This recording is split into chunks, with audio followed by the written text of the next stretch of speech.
Hi friends, কেমন আছো? আশা করি সবাই ভালো আছো, সুস্থ আছো। কিরি ডেলি ব্লগে তোমাদের স্বাগত। আজ হচ্ছে বৃহস্পতিবার আর এখন বেজে গেছে কটা 8টা মতন বেজে গেছে। রোদ তেমন একটা বেরোয়নি। দেখতে পেলে রোদ তেমন একটা বেরোয়নি, একটু মেঘলা ওয়েদার আছে। আজকে ছেলে স্কুল নেই, ওই জন্য একটু লেট করে ঘুম থেকে উঠেছি। বসিয়েছি, সকালের 1 কাপ চা দিয়েই তোমাদের কাছে ভিডিওটা শুরু করছি। গুড মর্নিং সবাইকে, শুভ সকাল। আর বৃহস্পতিবারে সারাদিনের ভিডিওটা যেহেতু তোমাদের কাছে দেখিয়েছি এর আগে, ওই জন্য আর বৃহস্পতিবারের সকালের ভিডিওটা তোমাদের কাছে দেখালাম না। এই 1 কাপ চা দিয়ে সকাল 8টা থেকে ভিডিওটা শুরু করছি। প্লিজ সঙ্গে থাকো আর স্কিপ না করে পুরো ভিডিওটা দেখতে থাকো। এই বাসনগুলো পড়ে আছে ধুবো, আর হচ্ছে এই জামা কাপড়গুলো পড়ে আছে কাচবো, তারপর চান করে পুজো করবো।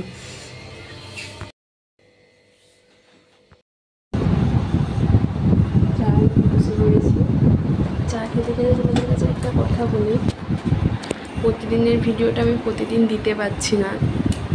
আমাদের ছেলের 15 তারিখে এক্সাম আছে, ওই জন্য ছেলেকে একটু বেশি টাইম দিতে হচ্ছে। তাই কি ব্লগগুলো একটু আগে পিছু হয়ে যাচ্ছে। যেদিনের ব্লগ আমি সেদিন দিতে পারছি না, তার জন্য তোমাদের কাছে একটু দুঃখিত। আমি চেষ্টা করব তোমাদের কাছে পার ডে ব্লগগুলো দেওয়ার। চায়ে একটু আজকে লিকারটা বেশি হয়েছে, সব মাথা যন্ত্রণা, সব ক্লান্তি একদম দূর হয়ে যাবে। চিনিটাও কম হয়েছে, একদম চাটা আজকে চাটা হয়েছে। যা হোক করেছি, যখন খেয়ে ফেলি ছেলেকে এই পড়াগুলো দিয়ে তারপর বাসন মাজবো আর চান করব। প্রায় 10টা মতন বেজে গেছে। বাসনগুলোও মেজে নিয়েছি আর তার সঙ্গে কাপড় জামাগুলো ধুয়ে চান করে নিয়েছি। তারপর আমি পুজো করব। কাপড় জামাগুলো বাইরে শুকিয়ে দিয়েছি। সকালে ভেবেছিলাম যে মেঘলা ওয়েদার, কিন্তু এত রোদ, বাইরে যেতেই বিরক্তি লাগছে। আজকে যেহেতু লক্ষ্মী পুজো, তাই পুজোটা একটু করতে দেরি হলো। যারা বৃহস্পতিবার পুজো করো নিশ্চয়ই তারা জানো বৃহস্পতিবারের পুজো করতে কতটা টাইম লাগে। ঠাকুরকে চান ফান করিয়ে তারপর বাসন আরও ধুয়ে, আর ঠাকুরের কাছে অনেক কাজ থাকে। কারা কারা এরকম প্রতি সাপ্তাহিক বৃহস্পতিবার পালন করো প্লিজ কমেন্টে জানিও। পুরো বাড়িটা একটু ধুনো দিয়ে দিলাম। এখন প্রায় বাজে 12টা মতন। মঙ্গলবার আর শনিবার সন্ধ্যা দেওয়ার সময় ধুনো দেই, আর বৃহস্পতিবার পুজো দেওয়ার সময় ধুনো দিই। ধুনো দিলে গৃহে ভালো হয় শুনেছি। আর মঙ্গলবার আর শনিবার তো ধুনো দিলে এমনিও ভালো হয়, হয়তো সবাই জানো। দেখো পুজো করে এলাম। গরম পড়ে গেছে, কোনো কাজে শান্তি নেই। এবার একটু কিছু খাবো, তারপর রান্না বান্না করে আবার তোমাদের কাছে আসছি। প্রচণ্ড ভেবেছিলাম সকালে মেঘলা হয়েছে, আজকে মনে হয় রোদ হবে, কিন্তু প্রচণ্ড রোদ। কি খাচ্ছি দেখো, দেখতে পাচ্ছ, রুটি আর বুন্দিয়া। কালকে রাতে রুটি হয়েছিল, দুটো ছিল, সেটা খেয়ে নষ্ট। ভাত ডাল বসিয়ে দিয়েছি, ছোটো হাঁড়িতেই বসিয়ে। আর একটা বাঁদরকে দেখো উপরে বসে লেস খাচ্ছে। রান্না বান্না শেষ করে খেতে বসে পড়েছি। ভাত আর ডাল আর দই। আমি আলু মাখাটা বড়ি আর শুকনো লঙ্কা দিয়ে মেখেছি, আর ওর তো সিম্পল। তোমাদের দাদাভাই আগে খেয়ে চলে গেছে। আর দই হলে তো কোনো কথাই নেই, কোনো তরকারিও লাগবে না, দই দিয়েই ভাত খাওয়া হয়ে যাবে। কার কার দই খেতে ভালো লাগে। এঁঠো কাপড়টা চেঞ্জ করে বরের, আমার, বাবু সব চান করা জামা কাপড় সব মেলে দিয়ে আসি। খাওয়ার বাসনগুলো ধুয়ে নিয়ে চলে এসেছি। ছেলেও ঘুমিয়ে গেছে আর আমি একটু শুয়ে পড়ব। মটরটা ভিজিয়ে রাখি, রাতে ঘুগনি আর পরোটা করবো। অনেক দিন পর একটু বাইরে বেরিয়েছি, এটা হচ্ছে হেলথ সেন্টারের কাছে বসছি।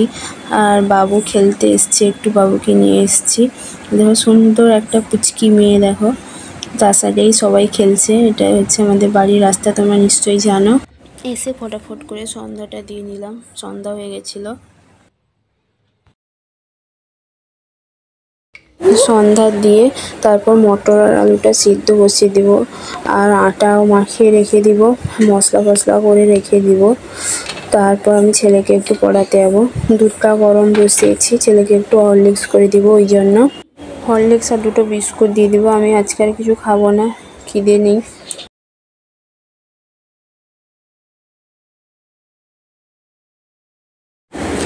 আজকে এই ঘরে পড়তে বসিয়েছি, কেননা ওই ঘরে মটর আলু সিদ্ধ বসিয়েছি, গ্যাস জ্বলছে, ফ্যান চালানো যাবে না, আর এত গরম, ফ্যান না চালালে কী করে পড়বে, ওই জন্য এই ঘরে পড়তে বসিয়েছি।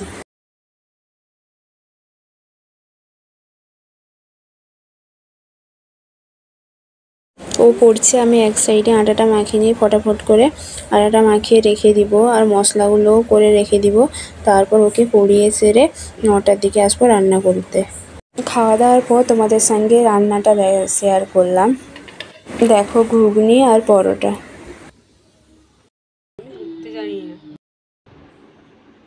আমি টাইটেলে একটা জিনিস বলেছি যে এই পদই আমাকে চিনতে শেখাবে। বিয়ের আগে ছিলাম অন্যরকম, বিয়ের পরে একটা অন্য পরিবেশে এসেছি। তাই বিয়ের পরে সব মেয়েরাই সংসার করতে করতে অনেক মানুষকে চিনে, অনেক কিছু জানে। তাই মানুষ হচ্ছে, বিশেষ করে মেয়েরা হচ্ছে একটা গিরগিটির মতন প্রাণী। ওরা কিন্তু রং পাল্টায়। তোমাদেরকে বলে দিচ্ছি যে মানুষের সঙ্গে মিশতে হলে একটু ভেবে চিনতে মিশবে। তোমার সঙ্গে ভালো মতন মিশে যাচ্ছে, কিন্তু দেখবে পরে তোমার নামেই নিন্দা করছে। এই জন্য আমি 5-6 বছর হয়ে গেল সংসার করা, 6 বছর এটা হয়তো পড়েছে। তাই এইটাই আমি ভালো মতন শিখেছি যে মানুষকে চিনতে, কে কত রকমের মানুষ আছে তোমরা ভেবে চিনতে পাবে না। তাই আমি বলছি, এটাই লাস্টে এই কথাটা বলেই আমি এখানে আমার ভিডিওটা শেষ করছি। যদি আজকে আমার ভিডিওটা ভালো লেগে থাকে প্লিজ লাইক করো, কমেন্ট করো, সাবস্ক্রাইব করে যারা নতুন সাইডে বেল বাটনটা টিপতে ভুলো না। প্লিজ আমার পাশে থেকো। আর বাই বাই সবাইকে, গুড নাইট।